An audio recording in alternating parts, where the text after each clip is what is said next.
एक बोट करतो तो एक बोट ज्या दिवशी जिथे ज्या ठिकाणी तुम्ही 100 पत्रकार आम्ही 4 भाऊ आमचे साहेब ते आणि त्यांचे यांनी बसावा. माझं आव्हान नाही, मी आव्हान करतो त्याला. यांनी जे जे आमच्यावर आरोप लावले एकतरी सिद्ध करून दाखवले का आजपर्यंत? तिनं खासदार सुरेश म्हात्रे यांनी जे आरोप केलेत बुलेट ट्रेन संदर्भात, ज्यामध्ये तुम्ही शासनाची फसवणूक केलेली आहे बोगस कागदपत्रांच्या आधारे, त्यावरती नक्की तुमचं म्हणणं काय? पहिलं तर मी तुमचं सर्व पत्रकार बंधूंचं नमस्कार करतो. एवढ्या शॉर्ट नोटीसवर तुम्ही सर्व इथे उपस्थित राहिले त्याबद्दल मी तुमचं मनापासून धन्यवाद व्यक्त करतो. आता मागच्या काल 2 दिवसापूर्वीच्या पत्रकार परिषदेत त्यांनी सुरेश म्हात्रेंनी आरोप केला का बुलेट ट्रेनच्या ॲक्विजिशन मध्ये मोबदल्याच्या याच्यात आम्ही खोटे स्टॅम्प पेपर खोटे फोटो वापरले आणि शासनाकडून मोबदला घेतला.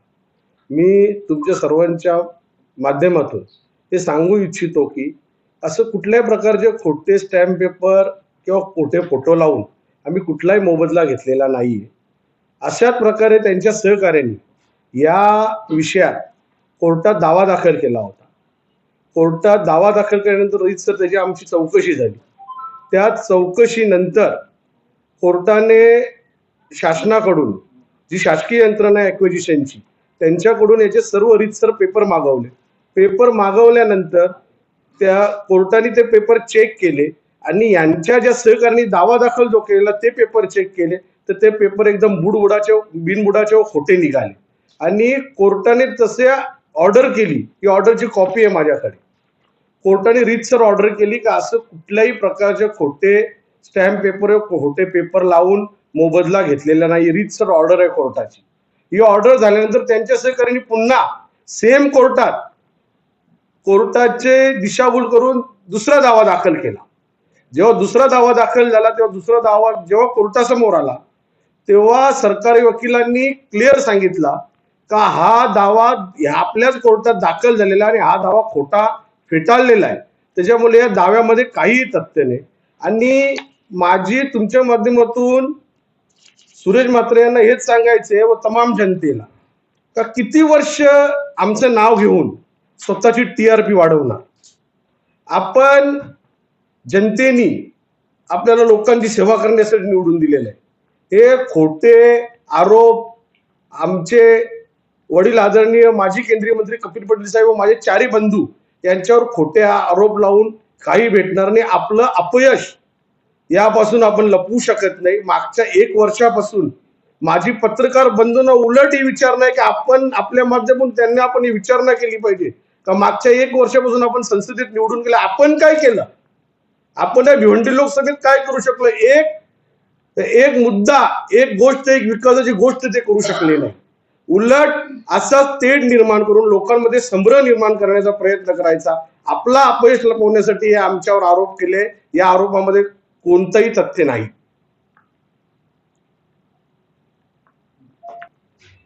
मनोज म्हात्रे का जो हत्याकांड हुआ, मनोज म्हात्रेंचा जो हत्याकांड झाला अतिशय निंदनीय निर्दयी आहे.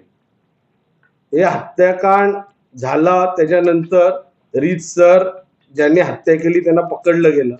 या गोष्टीचं आम्ही कधीच समर्थन करणार नाही. हे खूप चुकीचं झालेलं आहे आणि त्यांचं रीतसर न्यायालयात चौकशी न्यायालयीन पोलिसियन चौकशी चालू आहे आणि त्याच्यात आमच्या बंधू सुमित पाटील यांचं नाव त्यांनी घेतलं.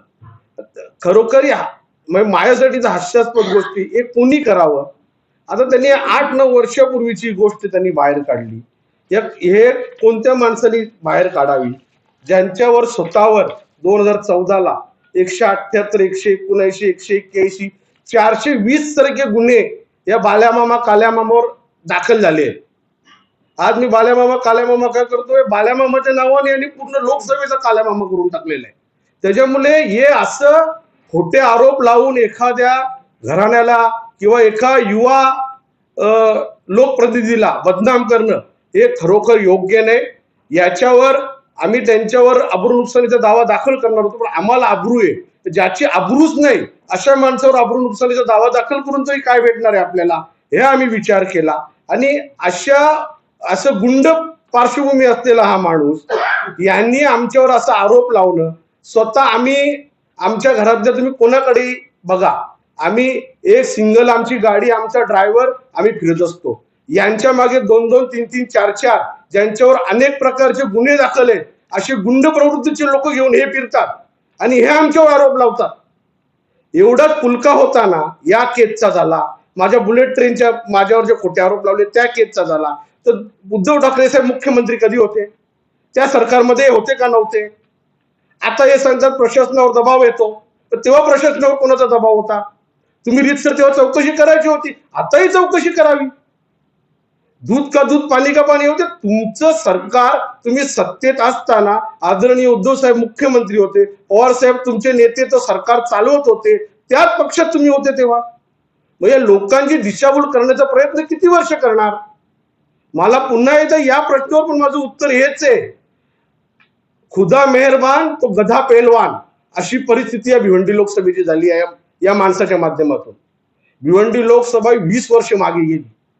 1 वर्ष झालं कुठल्याही विकासाचा प्रकल्प नाही. स्वतःच्या स्टेटमेंटमध्ये स्वतः सांगतात का मला रोड रस्ते करणं हे खासदाराचं काम नाहीये, आणि रोड रस्त्यांसाठी स्वतःच बैठका घेतात.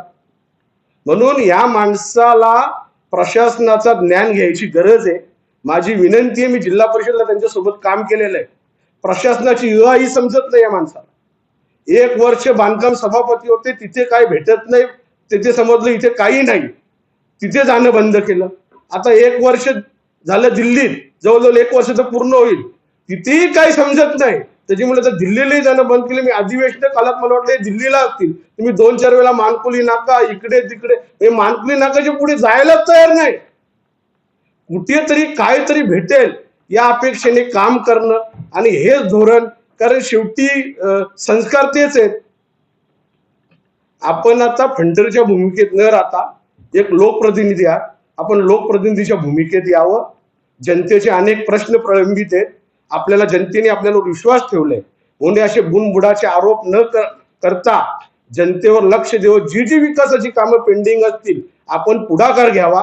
सरकार कोणाचंही असू दे, सन्माननीय या राज्याचे मुख्यमंत्री आदरणीय देवेंद्रजी फडणवीस साहेब हे विकासचा पुरुष आहेत, हे विकासालाच महत्व देतात. आज भिवंडी मेट्रो तुम्ही बघा, आज नॅशनल हायवेचं काम चालू आहे, हायवेचं कितीतरी अशी कामं चालू आहेत जे आदरणीय आमचे नेते कपिल पाटील साहेब केंद्रीय मंत्री असताना ती कामं मार्गी लागलेली आहेत. या कामं कुठे कमी पडतात, काय पडतात याचा पाठपुरावा तर करा. तुमच्याकडनं अपेक्षा मंजुरीची नाही याची तर करूच शकत नाही, ज्ञानच नाही, काही समजतच नाही. अशा माणसाकडनं भिवंडी लोकसभेच्या जनतेला आता अपेक्षा राहिलेली नाही.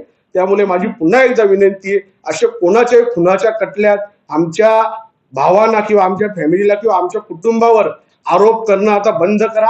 मागच्या 10 वर्षापासून आमच्या घराण्यावर, आमच्या कुटुंबावर, आमच्या नेत्यावर बोलून बोलून टीआरपी वाढून आपण इथपर्यंत आले. आता बस झालं, आता काम करायची वेळ आलेली आहे आपली, आपण काम करावा, हीच माझी त्यांना आजच्या या पत्रकार परिषदेतून विनंती आहे. मनोज म्हात्रे यांची हत्या झाली तेव्हा 193 कॉलचं सीडीआर त्यांच्याकडे असं सांगितलं जाते, त्याबद्दल काय म्हणाल? मनोज म्हात्रेच्या हत्याकांडच्या वेळेला जर 193 कॉलचं सीडीआर त्यांच्याकडे असेल तर त्यांनी पोलिसांना ते द्यावं, कारण पोलिसांनी रीतसर चौकशी करून आता मला तरी वाटतं कोर्टात त्याचं हेही दाखल झालं असेल चार्जशीट. त्याच्यामुळे जे काय असेल माणसाने अभ्यास करून माहिती घेऊन बोललं पाहिजे. स्वतःचं अपयश लपवण्यासाठी काही बोगम बोलायचं का, तर लोकांचं लक्ष या गोष्टीकडे गेलं पाहिजे. ही जनता भिवंडी लोकसभेतली सुज्ञान आहे, आणि मतदारसंघापर्यंत पोचता 5 वर्ष जातील, कारण अजून माझ्या त्या 5 गावांच्या बाहेर निघाले नाही. यांनी विषय घेतले का आमच्या प्रत्येक आमच्या विषयात जवळजवळ तुम्ही 10 वर्ष पत्रकार बंधू बघत असतील, हाच विषय घेऊन येतात, आमच्या घरातल्यांचा हाच विषय. मला जरा यांच्या घरातल्यांची पार्श्वभूमी तुम्हाला दाखवायची का हे काय करतात, हे जनतेची कशी फसवणूक करतात याचे तुम्हाला उदाहरण द्यायचे.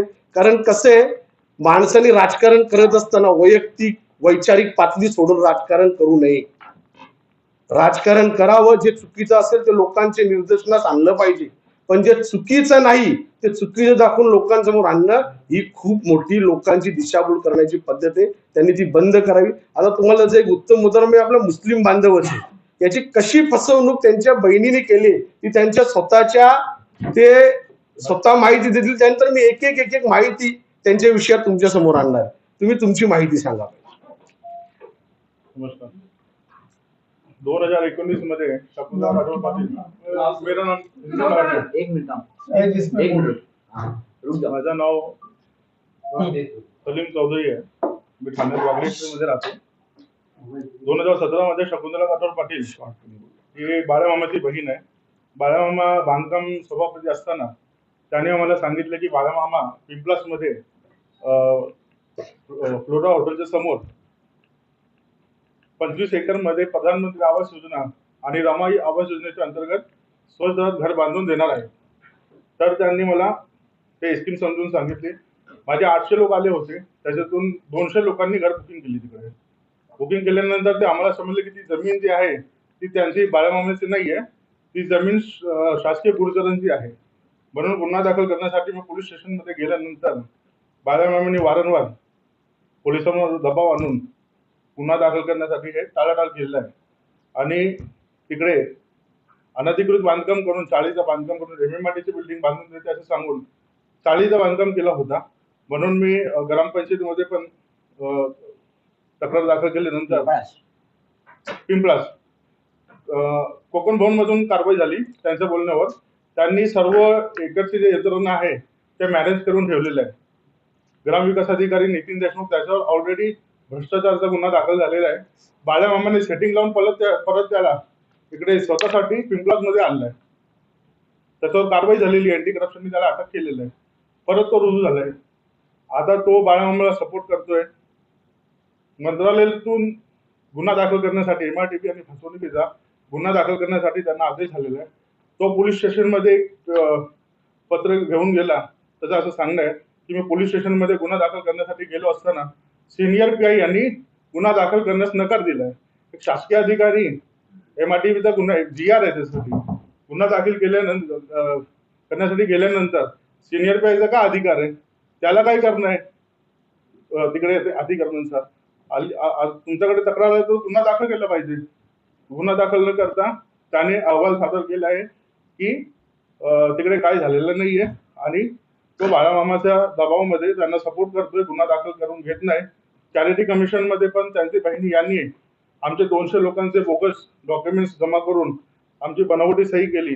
आणि पोलीस स्टेशन मध्ये मी त्यांच्या विरुद्ध तक्रार दाखल केल्यानंतर त्यांनी काय केलं, माझ्या विरुद्ध खंडणीचा आणि एक्सटोर्शनचा आणि ब्लॅकमेलिंगचा गुन्हा दाखल होण्यासाठी माझ्या विरुद्ध बोगस माझी वाउचरवर बोगस सही करून तिकडे पोलीस स्टेशनमध्ये पोलिसांनी पण मला टॉर्चर केलं. माझी क्रॉस इन्क्वायरी केली. नंतर त्यांना दिसलं की हा सही माझी नाहीये, म्हणून त्यांनी माझ्यावर काही कारवाई केली नाही. त्यांनी माझ्यावर उलट गुन्हा दाखल करण्याचा हे केला होता. नवनाथ ढोले साहेबांनी पण सांगितलं गुन्हा दाखल करा. CP साहेबांनी सांगितलंय. आपले महेश पाटील होते ऍडिशनल CP, त्यांनी सांगितलंय. तरी हे बाळामामाच्या दबावाखाली गुन्हा दाखल करत नाहीये. आणि हा एक विषय झाला. दुसरा विषय आता हा फोटो बघा. हा महाराष्ट्र सदनातला फोटो आहे दिल्लीचा. हे सगळे वाडा रोडला स्टीलचा 2 नंबर करतात.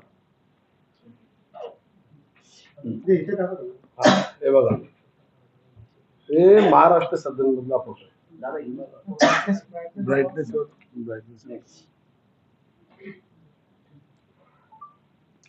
बघितला, हे सगळं स्टीलचा 2 नंबरचा बिझनेस करतात. यांच्यासोबत साठे होते. एक मिनिट त्याच्यानंतर दोस्तीचा विषय त्यांनी तुम्हाला सांगितलं. मला तुमच्या माध्यमातून एक सांगायचंय, दोस्ती बिल्डरनी जर शेतकऱ्यांची फसवणूक केली असेल तर त्यांच्यावर कारवाई झालीच पाहिजे. पण तुम्हाला माहिती असलं पाहिजे, हे आजच्या तारखेत भिवंडीत 25 लाख रुपये गुंठा भावने त्या दोस्ती बिल्डरनी 20 वर्षापूर्वी 25 लाख रुपये भाव दिले. शेतकऱ्यांना माहिती घ्या आपण जाऊन. आणि शेतकऱ्यांचा काही विषय असेल, या आंदोलनात जिथे बसले तिथे एकही शेतकरी नाही, यांच्या सोबतचेच लोक. शेतकरी चेक करा ते व्हिडिओ, एकही शेतकरी तिथे अवेलेबल नाही. त्यांच्यासही यांना त्यांचा मॅनेजरही यांच्यासोबत बैठकीसाठी आली नाही. एवढं यांनी खासदारकीच्या गरिमेचा एकदम खालचा दर्जा गाठलेला आहे. यांचा मॅनेजर ऐकत नव्हता तर माझा सरपंच तिथे हिमन करत, त्याला सांगितलं असतं कुठल्या शेतकऱ्यांचं, त्यांनी सोडून दिलं असतं. कारण जर मालक याला भेटत नाही ते हिमन घरत आमचा सरपंच आहे, साधा. त्या सरपंचांनी फोन केला तर 1 मिनिटात शेतकऱ्यांचा प्रश्न सोडवतो. म्हणजे त्याच्यात त्यांना साठेलोटे पाहिजे. टोल नाक्याचा विषय रात्री 12 वाजता काहीतरी तुम्ही सांगता टोल, हे परमार्थासाठी नव्हते गेले टोल नाक्यावर. यांचा तिथेही स्वार्थ आहे. त्यांचा प्रोजेक्ट आहे तिथे, त्या प्रोजेक्टला एंट्री नाही. जर तिथे एंट्री भेटली नाही तर तो प्रोजेक्ट बंद पडेल. तिथेही लोकांना एंट्री घेऊ सांगून लोकांची फसवणूक करून तिथेही जागा घेतली, तिथेही वेअरहाऊस बनवले. आपण जाऊन त्या टोल नाक्यावर बघू शकता जाताना राईट साईडला, का त्या टोल नाक्यावरून त्या प्रोजेक्टला एंट्री भेटू शकते का? नाही भेटू शकत. माझी तुमच्या सगळ्यांच्या माध्यमातून नॅशनल हायवेच्या पीडीनं विनंती आहे का अशी कुठल्याही तिथनं एंट्री भेटू शकत नसताना हे एंट्रीच्या दबावासाठी टोल प्रशासनाकडे पण यांनी काहीतरी मागणी केली असेल तर तेही आपण चेक करावं. आणि दुसरा विषय, यांच्या फॅमिलीमध्ये जे हे सांगतात आम्ही असं ना हे ना ते, हा सुधीर परशुराम म्हात्रे यांच्या भावाचा मुलगा दापोड्याला नवी शर्तीमध्ये गोडाऊन बनवले. 1 लाख फुटाला तोडायसाठी जे 31/12/2024 ची नोटीस आहे. त्याच्यानंतर हे भिवंडीचे कुठला आहे, जयश्री हितेंद्र यांचं प्रोजेक्ट आहे. याच्यात तर अक्षरशः पेपर घ्या तुम्ही, तुम्हाला कॉपी देतो, अक्षरशः खोट्या घरपट्ट्या लावलेल्या आहेत. हे ग्रामपंचायतला पत्र देऊन, एक मिनिट तुम्हाला निंबवली ग्रामपंचायत त्याचं पत्रही तुम्हाला दाखवतो.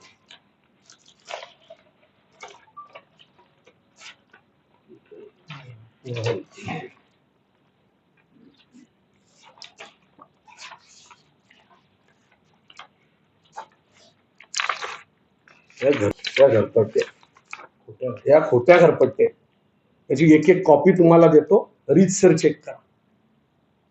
म्हणजे ग्रामपंचायतमध्ये अर्ज केल्यानंतर ग्रामपंचायतने असं क्लिअर लेखी दिलेलं आहे का अशी कुठल्याही प्रकारची घरपट्टी आम्ही या विकासकाला दिली नाही. मग जर या विकासकाला अशी घरपट्टी दिली नसताना, हे घ्या या ग्रामपंचायत निंबवलीचा पत्र तुमच्यासाठी, बघा चेक करा. हे बघा, यांनी क्लिअर स्पष्ट त्यांच्या याच्यात दिले पत्रात का आम्ही अशी कुठलीही घरपट्टी दिली नसताना यांनी 3 इन्व्हेस्टरला तिथले वेअरहाऊस दिलेले आहेत. त्या तिघांना खोटी घरपट्टी लावून विकले. हे पूर्ण भिवंडी ग्रामीण मध्ये जे यांचं काम चालू आहे त्याच्या सगळ्या कामांमध्ये यांनी शासनाची फसवणूक केलेली आहे, MMRDची फसवणूक केलेली आहे, शेतकऱ्यांची फसवणूक केलेली आहे. या संपूर्ण गोष्टीचा आम्ही स्वतः पाठपुरावा घेणार आहोत. जिथे जिथे आम्ही महाराष्ट्र राज्याचे आदरणीय मुख्यमंत्री देवेंद्र फडणवीस साहेब यांच्या मार्फत यांच्याकडे जाऊन, MMRDच्या आयुक्तांकडे जाऊन, ठाणा कलेक्टरकडे जाऊन जे असे खोट्या घरपट्ट्या बनवले, किती मुजोरी चालली, किती दादागिरी. पिंपळातला स्वतःच्या प्रोजेक्टमध्ये 110 सर्वे नंबर फॉरेस्टची जागा, तिथे वेअरहाऊस बनवले. तुम्ही एलकुंद्याच्या इथे कुठली स्कूल ती RK एम्पायर काहीतरी तो प्रोजेक्ट आहे, त्याची तुम्ही एंट्रीला जा. माझी पत्रकार बंधूंना विनंती आहे, त्याची एंट्री बघा, ती पूर्ण फॉरेस्टमध्ये, तिथे फॉरेस्टमध्ये कन्स्ट्रक्शन चालू आहे आता. म्हणजे काय चालू आहे, गॅस लाईनच्या खाली DP रोडवर, म्हणजे प्रकार चाललेत काय.